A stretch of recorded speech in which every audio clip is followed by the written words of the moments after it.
Amadas irmãs, amados irmãos, uma boa noite.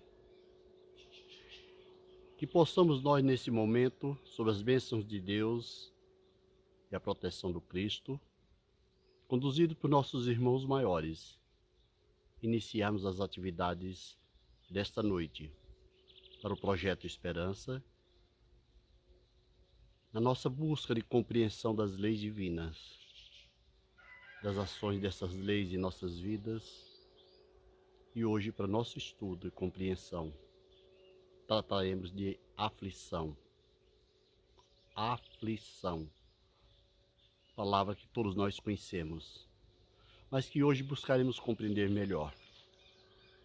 Portanto, que Deus, Jesus e os bons espíritos nos protejam e orientem, e nos conduzam nas palavras e nas ideias, e que todos nós possamos aurir bom proveito dessas mensagens. Paz a todos. O projeto Esperança, do Luz e Harmonia, tem como propósito nos trazer alento, ânimo novo, nos requalificar para a vida. Como o nome diz, nos trazer esperança. Mas para que tenhamos esperança é necessário que compreendamos as leis de Deus, os propósitos divinos para conosco, o que ocorre comigo ou contigo ou com qualquer um de nós enquanto pessoas encarnadas, e como reagimos a essas situações que nos tocam mais diretamente. Quando falamos que hoje iríamos estudar e buscar compreender o que nós chamamos de aflição, é porque é necessário. Esses dias têm sido muito desgastantes para cada um de nós. Tem nos cobrado paciência, humildade, respeito ao próximo e muita, mas muita confiança em Deus. Em muitos dos momentos das nossas vidas temos ficado inquietos,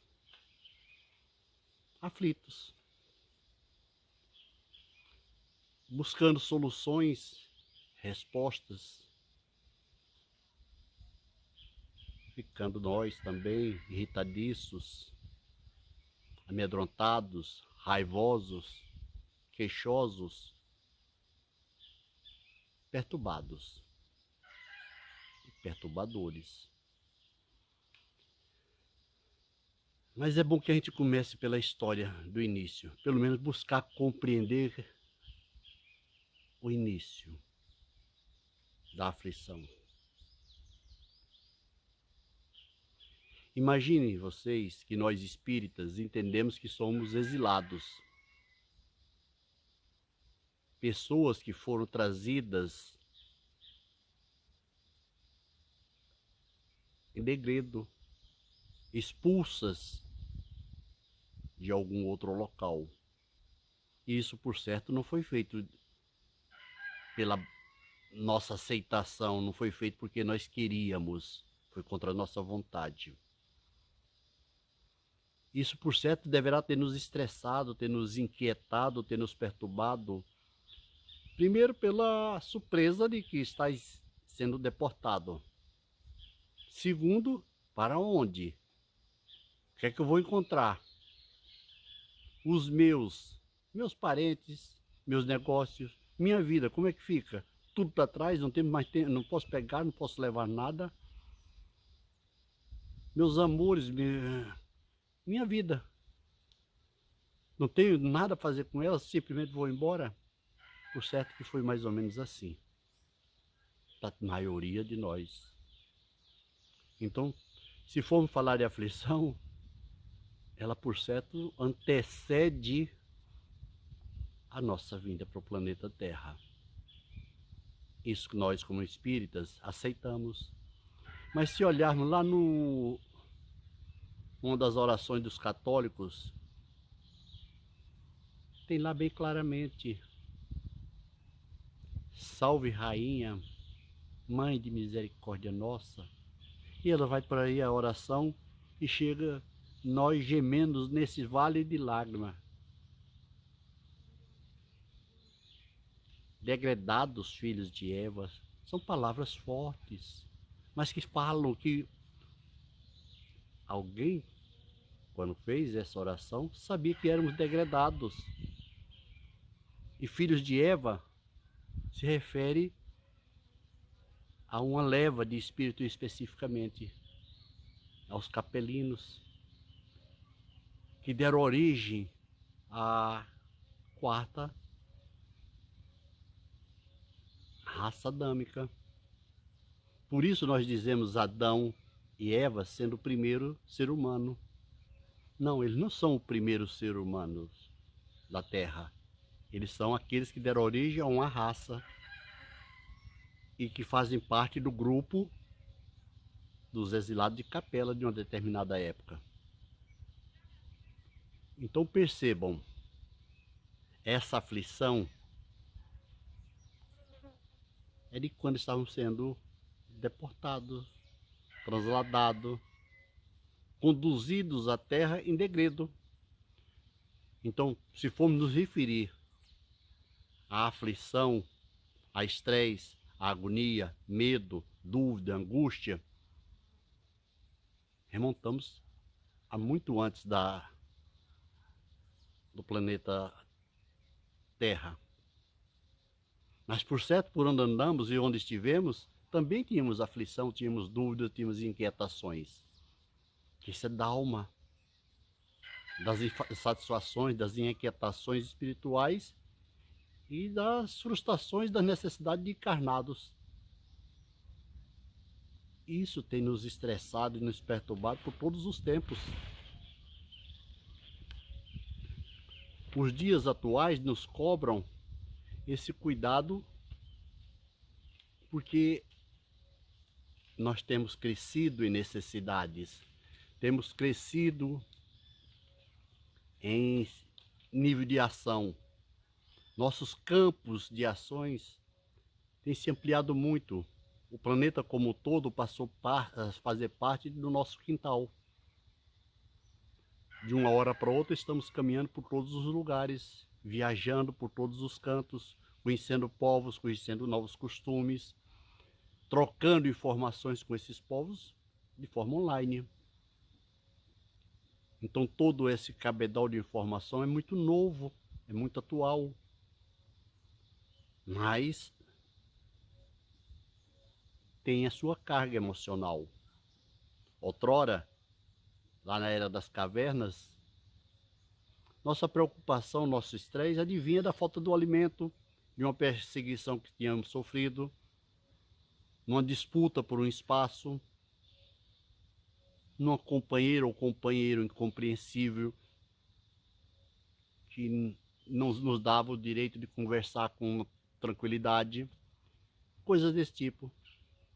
Então, desde quando somos assim? Desde que tivemos que tomar iniciativas, conviver com outros e concordar ou discordar, aceitar ou não aceitar, ter ou não ter, ser ou não ser, vivenciar ou não vivenciar, gostar ou não gostar. Todas essas situações, de alguma sorte, geram um nível de estresse. E esse estresse, se não for resolvido, se não for bem trabalhado, vai criando outras situações, vai nos levando a situações inquietantes. E muitos de nós não sabem trabalhar isso. Ou pelo orgulho, ou pelas vaidades, ou porque já está vivenciando uma situação onde o controle se torna pequeno. Vocês têm uma ideia? Eu vou ficar lendo. Tenham paciência comigo. Vejam como a gente poderia perceber a aflição. Quantos nomes eu poderia dizer aqui? Amofinação, desgosto, inquietação, tribulação, aborrecimento, agastamento, amolação, aperreação, aperreamento, apoquentamento, aporrinhação, angústia, agonia, ansiedade, ânsia, anseio, aperto, tensão, desolação, cisma, desconforto, perturbação, amargura, sofrimento, perturbações, apreensões, tensões, ânimo perturbado, obsessão, interferência, humor alterado, transtorno mental, transtorno de ansiedade, síndrome das pernas, síndrome de pânico, síndrome de Burnout. Quantos nomes vamos dar para justificar nossas aflições? Eu poderia sair citando N nomes para nossas inquietações. O que eu quero que nós possamos perceber é que esse estado d'alma pode ser gerenciado, pode ser minimizado, pode ser até evitado que ele se expresse na sua forma mais grave. Temos que entender que todos nós, de alguma sorte, vivenciamos essa vigilância no nosso estado d'alma. Não é do corpo, o cansaço, a fadiga, a extenuação, é do corpo. Esse é do corpo, a fadiga, o cansaço. Já algumas outras coisas, a causa está na alma, no nosso jeito de ser enquanto espírito. Imagine vocês que nas nossas aflições vem insônia, vem as perturbações noturnas, mas vem também, às vezes, o desalento, o desânimo, o não querer se alimentar, o não querer tomar um banho, fazer seu asseio pessoal, a irritação, a impaciência, a intolerância e às vezes até a arrogância. Meus irmãos e minhas irmãs, esse estado de ânimo perturbado, e me perdoe a expressão ânimo perturbado, é individual. Cada um de nós, por sua vez, tem suas inquietações, motivo das suas preocupações, das suas inquietações, dos seus medos, das suas angústias, das suas dúvidas, do que lhe perturba. É muito individual. O que me perturba pode não perturbar um de vocês. O que me tira o sono não lhe diz nada. É muito individual. Cada um de nós tem seu jeito de ver a vida, ver as coisas, vivenciar as situações, superar as dificuldades. Uns, um bom ânimo, cheios de esperanças, um objetivo à vista, focado no que quer, fazendo os esforços necessários para superar as dificuldades. Não percebe cansaço, não percebe dificuldades que lhe impeçam de seguir avante e buscar seus objetivos. Já outros desanimam, vê as dificuldades, percebe-as, sofre com as dificuldades, se revoltam por conta das dificuldades e anulam seus objetivos e passam a vivenciar suas aflições, suas inquietações, perdendo até, muitas das vezes, o ânimo pela vida, o desejo de viver, buscando no suicídio a solução das suas aflições, dos seus medos, das suas inquietações, como se o suicídio acabasse com o problema das suas inquietações.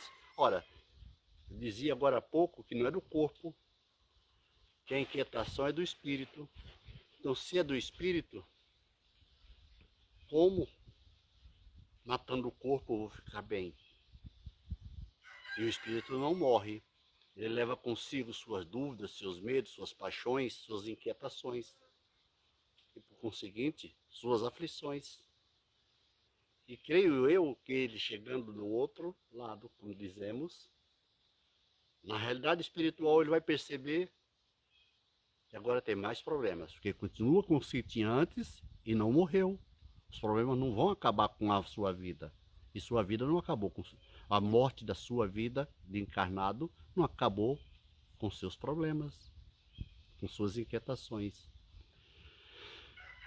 Então, o que é que eu tenho que perceber para começar a me cuidar, para não deixar acontecer que a aflição se instale em mim, crie raízes e se torne, pelo menos nessa encarnação, demorada,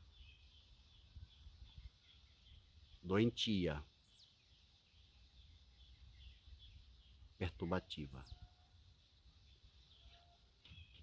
O que é que tem que fazer para perceber esse momento? É simples. Me observando, Jesus já dizia que vigiássemos e orássemos. O que eu tenho que vigiar não é só minhas palavras, não é só as minhas ideias, não são só minhas atitudes. É perceber nas minhas palavras, nos meus sentimentos, nas minhas ideias, nas minhas atitudes, essa inquietação, esse transtorno, essa insatisfação. Se ela é uma constante, se ela tem um foco, por qual linha ela passa, se me traz ansiedade, se me traz insônia, se isso é uma constante, se meu raciocínio fica turbado, lento ou acelerado, se meus humores mudam de uma forma constante, onde eu não tenho controle, onde horas estou rindo e horas estou revoltado, chateado, desanimado, inquieto.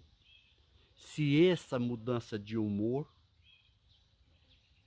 muda minhas atitudes em relação aos outros, a perspectiva de vida, aos meus projetos, ao meu desejo de trabalhar, de prosperar, de seguir em frente, de confiar em Deus, eu tenho que perceber isso.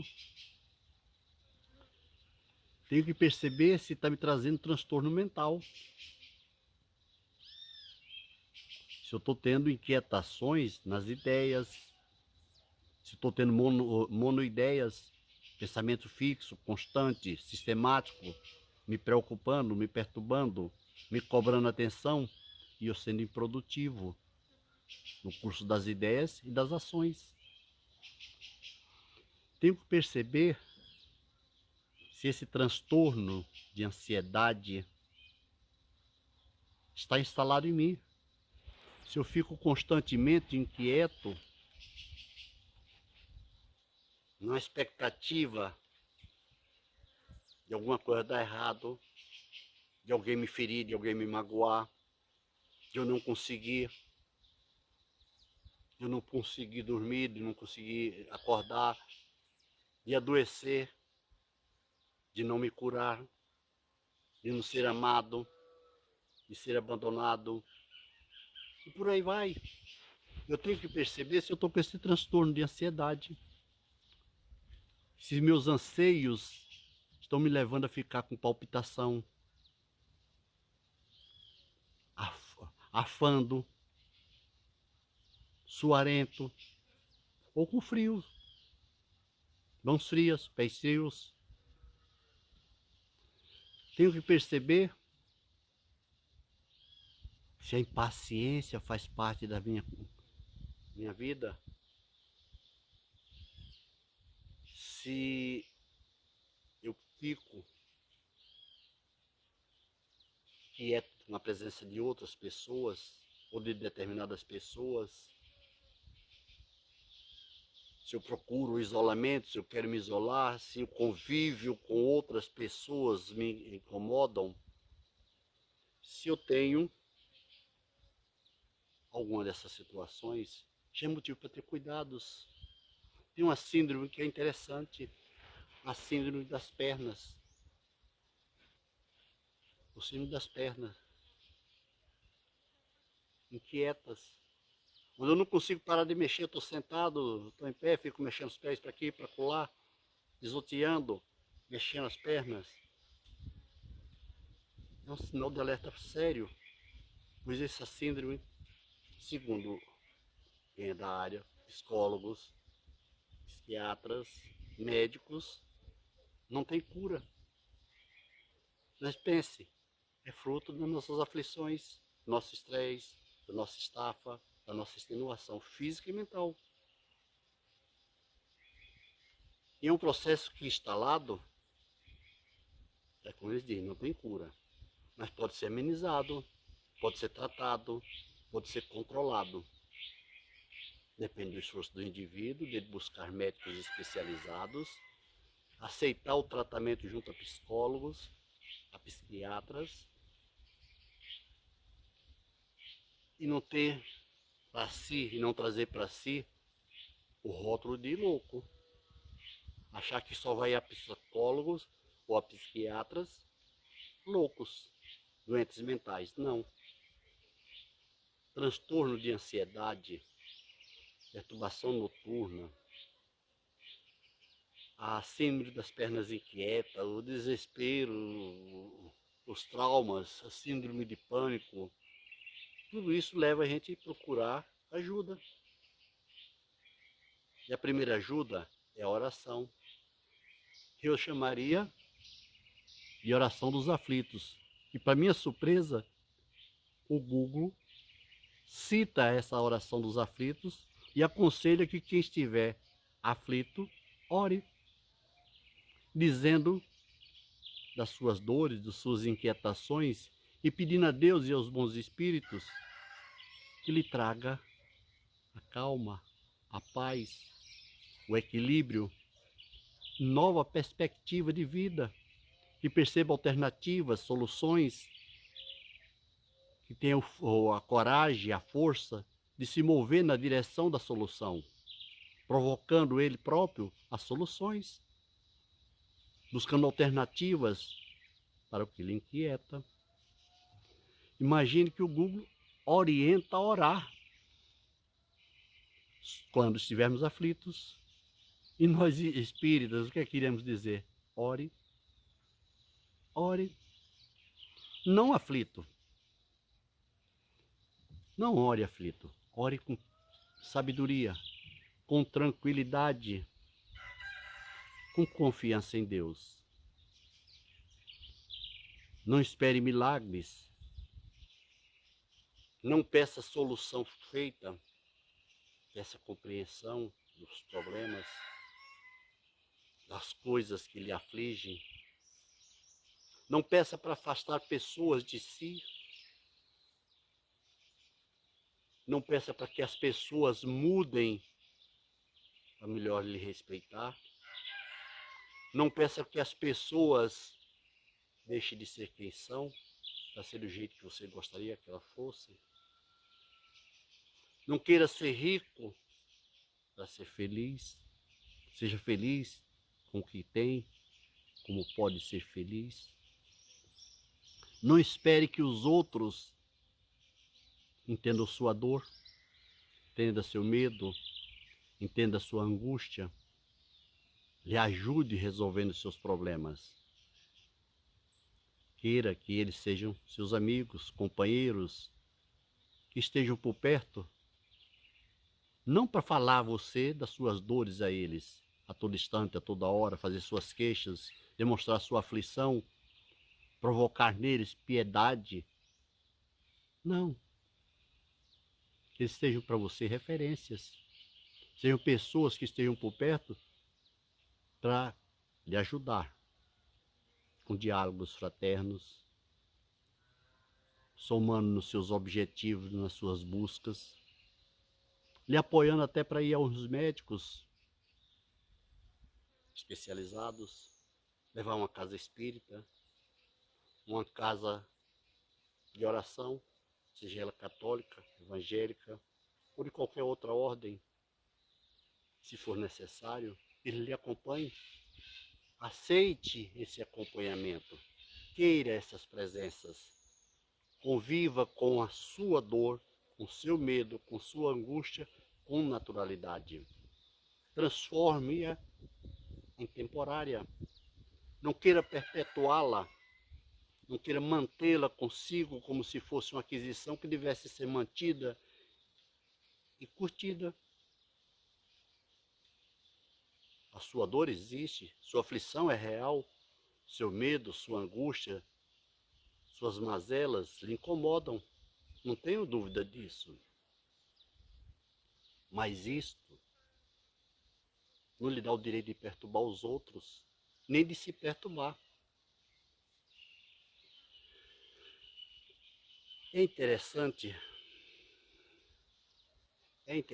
perceber que nós focamos a nossa atenção no problema que nos incomoda, nos que não nos ajudam, nas tentativas que fizemos e que deram erradas, das nossas falhas, e crescemos em medo, crescemos em dúvida, o desespero nos acompanha ao ponto de perdermos o sono, de ficarmos inquietos de dias e de noite, sem descanso, sem refrigério. Passamos a focar o que nos incomoda, o que nos perturba, o que nos tira a paz, o que deveria ser jogado no lixo. Parece um contrassenso. No nosso dia a dia, tudo aquilo que não nos serve, a gente joga no lixo ou dispensa, descarta, que é a palavra mais moderna. Ou como diz alguns aplicativos da internet, desapegamos. Mas no caso da aflição é interessante, a gente se apega mais às dores, aos medos, às angústias, às aflições. Vivenciamos isso como se fosse uma coisa tão importante, tão verdadeira e tão nossa, que não temos nós a ideia de desapegar da aflição. Se torna uma coisa obsessiva, perturbativa, doentia. Se a gente entendesse que o que a gente está visualizando, se apegando e tendo como nosso e necessário em nossas vidas é lixo, lixo mental, lixo visual, lixo de sentimentos, lixo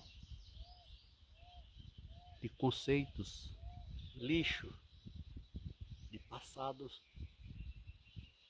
Mas nós fazemos questão de acumular. Imagine como fica a nossa casa mental. Imagine como ficam nossos sentimentos com tanto lixo. Se fosse nossa casa, nossa residência material, se fosse a casa onde nós moramos e fôssemos acumulando lixo durante toda uma vida, sem nunca os despejar lá fora, sem nunca fazer uma faxina, sem nunca fazer um remanejamento dos móveis, uma reestruturação de espaço, um reequilíbrio das harmonias, uma nova harmonização ambiental. Como ficariam nossas casas? Quais seriam as sensações que causaríamos aos que ali adentrassem quando nos visitassem?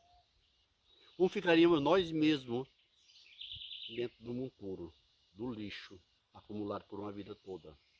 Imagine uma casa assim, cheia de lixos, dejetos, garrafas velhas, latas velhas, embalagens plásticas, tudo. Por certo, eu teria num lugar desse, numa casa dessa, vermes, ratos, cobras, piolhos. Todo bicho mordedor estaria por lá dentro dessa casa. Porque não era feito faxina, não seria limpada, não seria reorganizada. Não tinha nada que a enfeitasse, quadros belos, iluminação harmoniosa, adequada, uma faxina periódica, sistemática, troca de móveis, tirando os desgastados, quebrados, mal usados ou que já não serve para o nosso novo padrão de vida. Nós fazemos isso com as casas nossas, mas nem todos fazem. Os perturbados de fato, os ansiosos de fato, os que estão aflitos, a primeira coisa que faz é deixar seus quartos sujos, suas camas desarrumadas, suas escovas de dente sujas, o lavabo imundo, suas roupas quase não as troca, banho muitas vezes não tomam, juntam lixo na cabeça, nas ideias, na casa mental e começam a fazer no seu entorno, na vida material, no seu lar. Se moram com outros, faz isso no seu quarto, na sua cama. Seus lençóis, seus travesseiros quase não são lavados. O piso onde ele caminha é empoeirado, resíduos de alimento, resíduos de objetos diversos, papel de bala, de chocolate, dejetos de animais mortos, coisas diversas. Você possa imaginar o que quiser, dependendo da situação que está a alma do indivíduo, o desprezo lhe chega. Ele não faz nem a higiene da casa mental, a limpeza da casa mental, nem da sua moradia física. Então, como é que eu vou perceber que eu estou ruim? Em mim mesmo, nas minhas atitudes. E como é que eu vou resolver isso? Focando no problema. Não é ficar divagando, postergando, não é ficar procurando culpados, não é ficar dizendo que os outros são culpados das minhas mazelas. É aceitar que eu preciso de ajuda, reconhecer meus medos, minhas dúvidas, minhas ansiedades e aceitar ajuda. Primeiro, entre os que comigo convivem. Pai, mãe, marido, mulher, irmãos, amigos. Conversar, pedir ajuda, manter-se em oração, procurar soluções, focar mesmo no problema e resolvê-lo. E se não consegue resolver, acalmar o ânimo, acalmar a cabeça, acalmar as ideias, procurar dormir, se alimentar direito, nos horários certos, impor disciplina a si próprio, levantar cedo, dormir cedo, ter uma disciplina com rotina de trabalho, de vida, de ação durante o dia, tornar seu dia produtivo, mesmo que seja fazendo visitas a amigos, indo a lugares que lhe apraz a alma. E, no decorrer disso, buscar a solução do que lhe incomoda. Enfrentar de frente, de forma constante, até que chegue a solução do que lhe perturba. Procure apoio, Se necessário, quebre paradigmas. Se evangélico, aceite ajuda de outra denominação religiosa. Diz que lá você encontra esperança e acredite que vai haver a solução.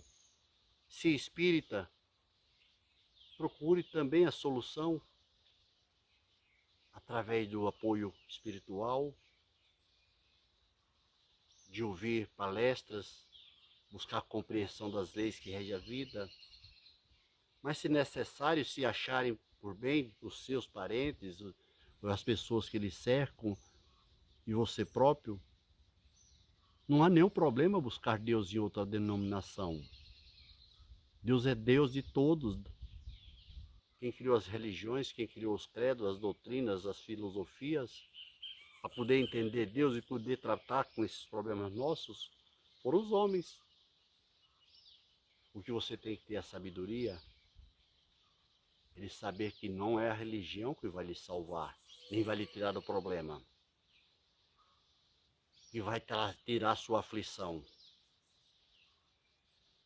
É você mudando atitudes na sua casa mental,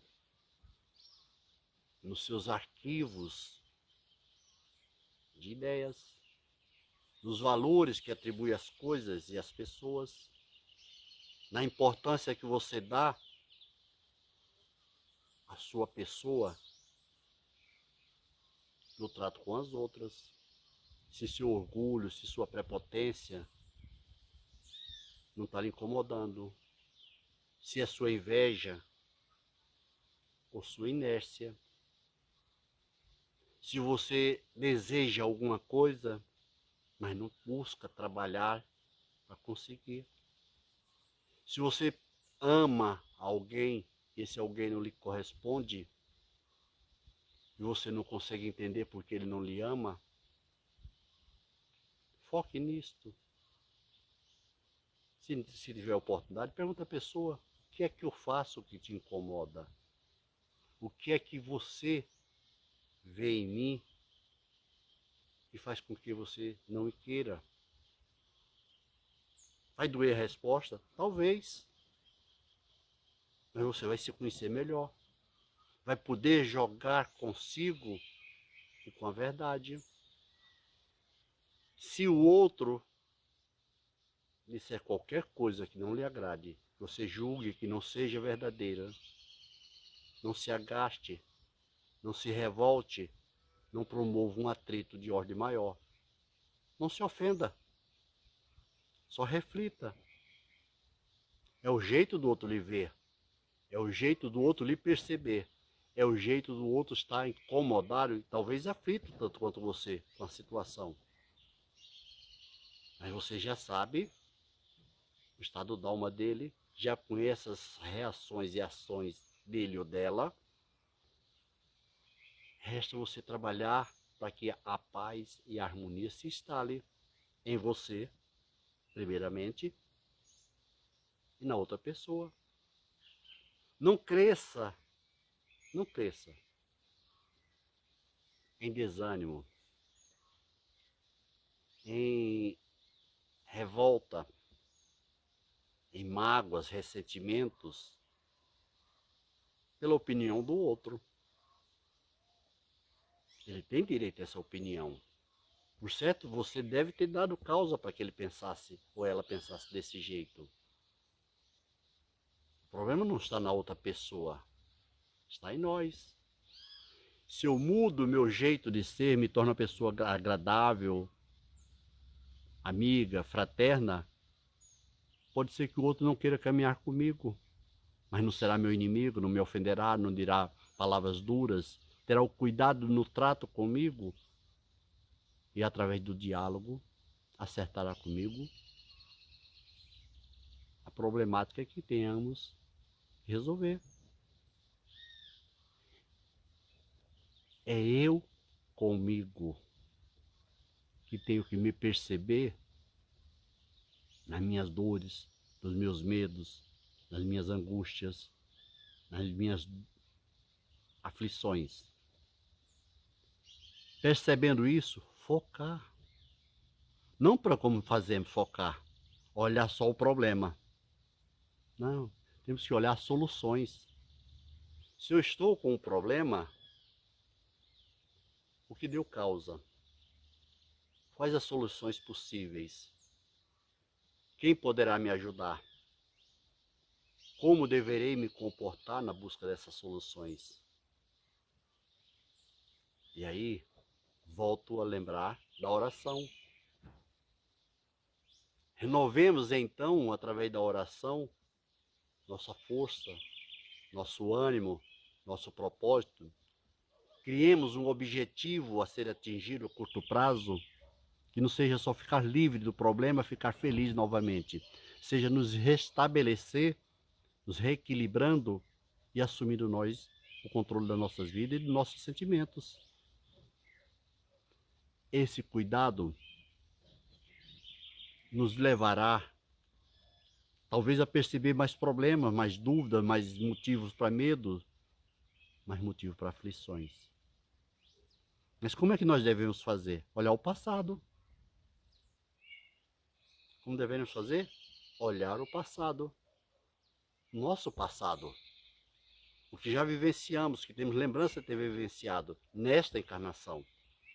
Olhar quantas vezes estivemos aflitos, quantas vezes passamos por dúvidas, medos, angústias, abandonos, traições, perdas, qualquer que foi o problema.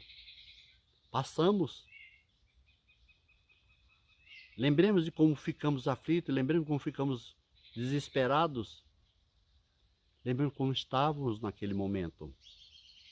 Depois vejamos se o problema não teve solução, se não encontramos nossa paz, se a perda não foi reparada, se não encontramos novos objetivos, se não passamos a vivenciar um momento de paz, de refrigério, de conforto. Se os medos não foram desnecessários, se as angústias foram tolas, iremos rir ao fazer essa reflexão e perceber que passamos por várias situações iguais ou piores. Mas vencemos, passamos, conseguimos. Então, hoje, olhar o meu passado desta encarnação, vendo os pontos positivos onde eu fui bem-sucedido, onde eu realizei meus objetivos, onde por vários meios alheios à minha vontade e aos meus esforços, as soluções chegaram, através de amigos, através de orientações diversas, de uma religião, de uma conversa fraterna, de uma palestra ou de uma iniciativa minha. Eu resolvi meus problemas, adequei a minha vida, recompus o meu ânimo, reencontrei a minha paz. Olhando o meu passado, eu vou encontrar várias vezes situações onde fui vitorioso sobre minhas mazelas. Então, olhar o passado, pensar no passado, revendo a vida, a minha vida, poderá me reforçar. Agora, lembra da história do lixo?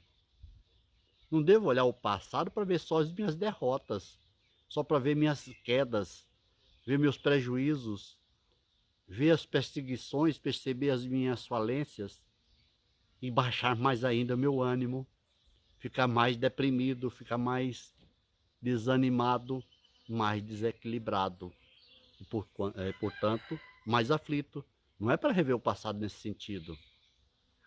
Aquilo que me incomodou devia ter descartado antes. Lixo. Não guardar, não armazenar, não deixar de reserva, não deixar no cantinho lá da casa mental, para na hora das minhas agonias buscar mais aflição, mais lembrança de falência, de quebra, de perdas, de ofensas recebidas, de perseguições, de falhas, de dores e sofrimentos, só para que eu possa dizer, toda a vida eu sofri, toda a vida minha vida foi uma desgraça. De que me serve isso? Só me acarreta, só me pesa, só me perturba. Que eu me perceba, amados irmãos e amadas irmãs, quando eu olhar o meu passado, as vitórias, os sucessos, as soluções, e muitas das vezes a presença de Deus agindo na minha vida e vendo que as coisas aconteceram, simplesmente aconteceram. E ali eu vou reforçar minha fé, minha confiança em Deus, em mim mesmo. Vou perceber que tudo passa. É questão de tempo, de ação da minha parte. Se eu não fizer isso, se eu não olhar meu passado e ver minhas vitórias, e só quiser que Deus age através de milagres em minha vida, pode ser que o milagre não aconteça, porque Deus quer que nós sejamos nosso milagre. Que nós sejamos nossos gestores de nossas vidas, empreendedores a nosso favor, mestres enquanto aprendizes. Você tem que entender que por mais singelo que você se julgue, por mais incapaz que você se diga, por mais merecedor da desdita, eu entro com esse desmerecedor, por mais que você tenha sentimento de culpa e se julgue merecedor das desditas, das mazelas, das perseguições, das dores que vivencia, por mais que você se julgue assim, lembre-se, você é capaz. Deus não lhe permitiria vivenciar um problema que não tivesse solução e que você não fosse capaz de encontrar. Ele jamais permitiria que alguém criasse uma situação onde você fosse dependente dos outros e só os outros pudessem resolver o seu problema. Jamais ele deixaria você à mercê da sorte ou da boa vontade dos outros. Não porque os outros não fossem lhe ajudar, não porque as religiões não poderiam lhe ajudar, não porque não poderia acontecer intervenção divina através de espíritos superiores. Sim, tudo isso poderia acontecer, mas você iria ficar a vida toda mendigando, dependente, a cada sofrimento, choros, lágrimas, gritos,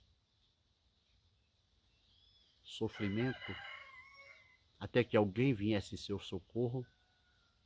Será que é assim que Deus quer que sua vida seja? Será que é isso que você quer para você? Por certo que não. Então, meus irmãos e minhas irmãs, que eu olhe minhas vitórias, que você olhe seus sucessos, olhe como você é capaz e se sinta capaz de buscar soluções. Não se dê o direito de se menosprezar. E se alguém disser que você é incapaz, se alguém disser que você não sabe, não conhece, não vai conseguir, faça uma coisa.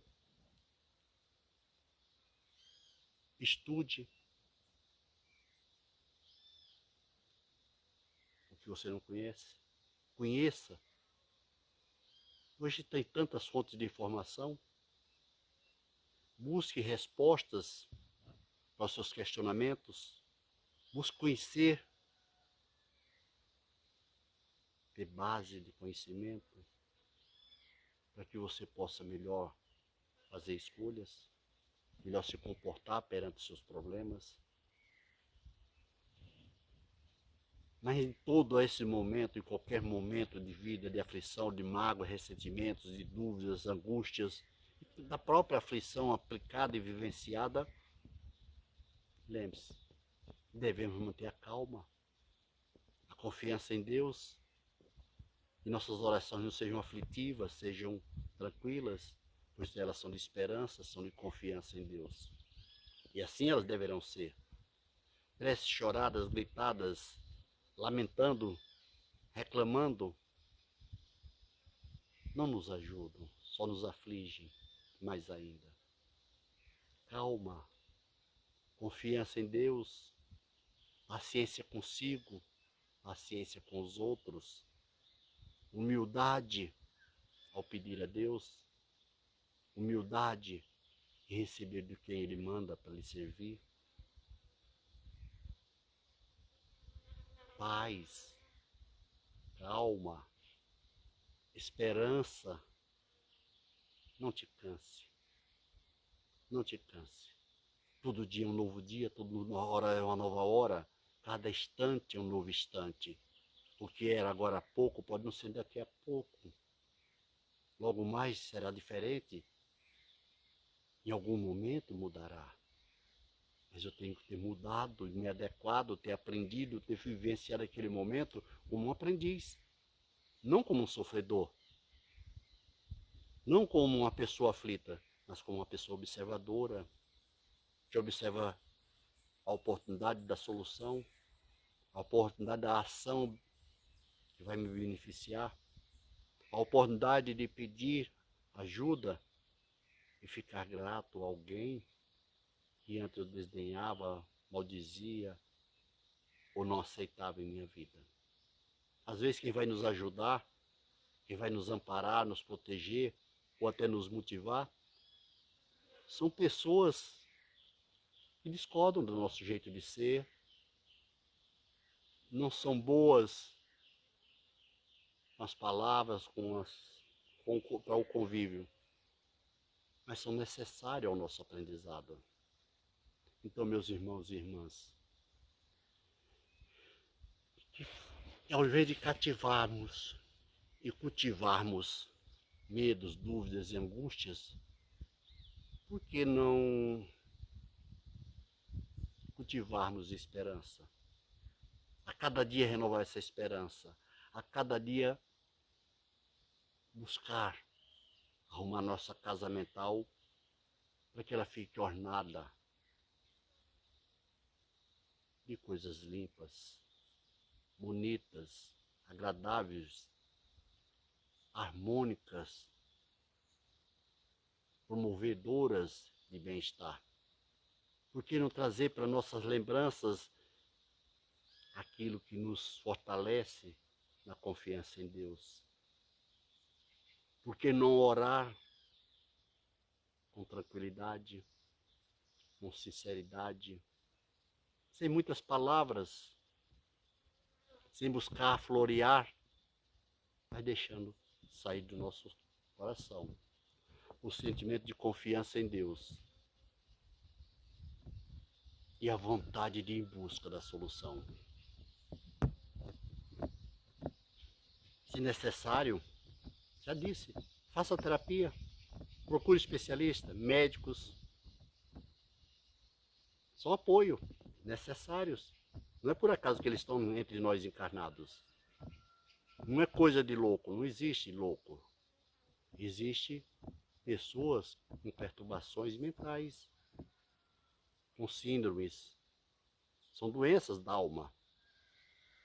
São doenças do espírito, que precisam ser tratadas e assistidas por especialistas que se qualificaram para trazer isso. Muitas casas espíritas têm esse trabalho, como Luz e Harmonia. Todas nossas palestras, em todas as nossas atividades, visam esse nível de conscientização dos indivíduos, para que eles percebam em si as possíveis soluções e os motivos para não ter seus medos, suas dúvidas, suas angústias, se libertarem daquilo que os perturba. Não se afastando do espírito, que o problema não está nos espíritos, está na alma do indivíduo que sofre. Então, as nossas palestras faz parte da cura. É preciso que os especialistas compreendam cada indivíduo e trate cada um conforme sua necessidade. E já nas casas espíritas, conversa-se com aquele que causa ou promove o mal-estar, orienta-se ao encarnado educa-se a essa pessoa através de palestras doutrinárias e fortalece-se a confiança em Deus. Então, nós devemos mudar, sim, aí sim, fazer uma mudança de perspectiva. Todas essas outras ferramentas, as terapias através de médicos, de psicólogos, de psiquiatras, de entidades religiosas, da doutrina espírita, tudo isso são ferramentas para potencializar nossa mudança de perspectiva, nossa maneira de ver a vida, de nos readequar ao equilíbrio emocional e o reconforto físico. Para isso, nesse turbilhão de vida que nós estamos vivendo, é importante que eu não leve nada, mas nada mesmo, para o lado pessoal. Que eu entenda que essa minha abnegação de não querer nada no lado pessoal me qualificará para observar com sanidade, com tranquilidade, o que me for dito e o que eu percebi através de meus olhos. Não vou me perturbar, não vou trazer para o pessoal. Vou ser uma pessoa que está consciente das suas necessidades e observará o seu entorno e as pessoas que consigo caminhar, mas se dá o direito de escolher o comportamento que vai ter na ação ou na reação. Sempre, além de criar uma nova perspectiva, eu tenho que ter um olhar objetivo, não ficar dispersivo, buscando confusão através de mil facetas de ideias, de situações, complicando, como se diria. Que eu seja aquele que busca gerar soluções. E por pior que pareça a situação, lembremos-nos da lei das probabilidades, onde está dito que lá existe a possibilidade, a probabilidade de eu ser feliz, de viver em paz e conseguir a solução. Existe a probabilidade, mesmo que seja 1 em 1 milhão, que isso me satisfaça. Uma possibilidade de conseguir solução em 1 milhão. Existe então a possibilidade de eu ficar em paz, de conseguir solucionar meu problema, que eu não me aflija. Eu lembro que tem essa lei da probabilidade. Organize suas ideias, organize seus sentimentos, faça a faxina mental, estabilize suas emoções através de esperança, de objetividade, de mudança de perspectiva. Não deixe para cuidar depois. Cuide de imediato, em qualquer fase, mas de preferência desde o início. Não deixe a aflição crescer. Trabalhe em si. Cuide de si. Lembre-se que quem não se cuida se torna aflitivo, vive de obsessão aflitiva, vive perturbado, se torna um indivíduo incapacitado para a vida. Isso nós não queremos. Nem eu, nem vocês, nem ninguém deve querer. Portanto, mudemos nossas atitudes. Perdoe-me se foi incisivo e que Jesus, na sua infinita bondade, nos dê compreensão desses momentos. Que as aflições que nos chegarem tenham solução através de nossas escolhas. E na paz do Cristo possamos viver todos os dias de nossas vidas. Paz a todos, hoje e sempre para sempre. Nossa gratidão a Deus e aos que em seu nome agem em nossas vidas. Muita paz, meus irmãos, hoje e sempre para sempre. Uma boa noite.